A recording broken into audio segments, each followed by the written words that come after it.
امریکہ کی supreme court نے صدر ٹرمپ کی دوسری مدت کے دوران ان کی خارجہ پالیسی کے سب سے اہم ہتھیار یعنی ٹیرفز کے حوالے سے اہم فیصلہ سنا دیا ہے اور اعلیٰ امریکی عدالت نے صدر ٹرمپ کی جانب سے دنیا بھر کے ممالک سے آنے والی مصنوعات پر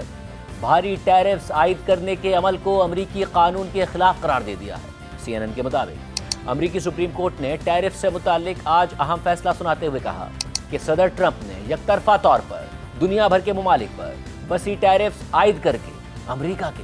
وفاقی قانون کی خلاف ورزی کی ہے۔ یہ فیصلہ ٹرمپ انتظامیہ کے لیے ایک بہت بڑا دھچکا ہے کیونکہ یہ معاملہ صدر ٹرمپ کی خارجہ پالیسی اور معاشی ایجنڈے کا مرکز رہا ہے۔ رپورٹ کے مطابق یہ فیصلہ بظاہر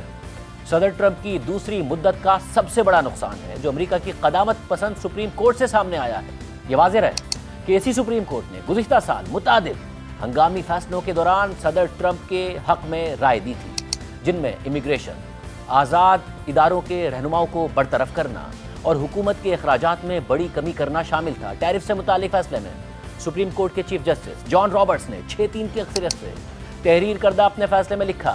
کہ یہ ٹیرفز قانون سے تجاوز ہے۔ تاہم عدالت نے یہ نہیں بتایا کہ ان ٹیرف سے اب تک جمع شدہ 130 ارب ڈالر سے زائد رقم کا کیا ہوگا۔ امریکہ کی سپریم کورٹ کے چیف جسٹس نے اپنے فیصلے میں مزید لکھا ہے کہ صدر ٹرمپ نے اس غیر معمولی اختیار پر زور دیا کہ وہ یک طرفہ طور پر بغیر کسی حد، بغیر کسی مقدار، بغیر کسی مدت اور دائرہ کار کے ٹیرف عائد کر سکتے ہیں، مگر اس اختیار کی وسعت، تاریخی پس منظر اور آئینی تناظر کو مد نظر رکھتے ہوئے صدر کی طرف سے اس اختیار کو استعمال کرنے کے لیے کانگریس کی واضح منظوری ضروری ہے۔ عدالت نے مزید کہا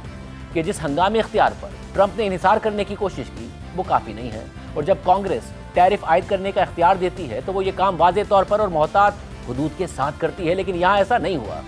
جسٹس جان رابرٹس نے ٹیرف سے متعلق اپنے فیصلے میں مزید لکھا کہ ہم معیشت یا خارجہ امور کے معاملات میں کسی خاص مہارت کا دعویٰ نہیں کرتے، ہم صرف وہی محدود کردار ادا کرتے ہیں جو آئین کے آرٹیکل 3 کے تحت ہمیں سونپا گیا ہے۔ اس کردار کو نبھاتے ہوئے ہم یہ قرار دیتے ہیں کہ ایمرجنسی اختیارات صدر کو ٹیرف عائد کرنے کا اختیار نہیں دیتے۔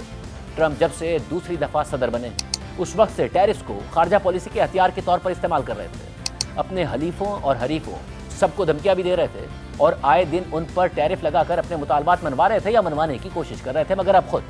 امریکی سپریم کورٹ نے صدر ٹرمپ کے ٹیرف لگانے کی پالیسی کو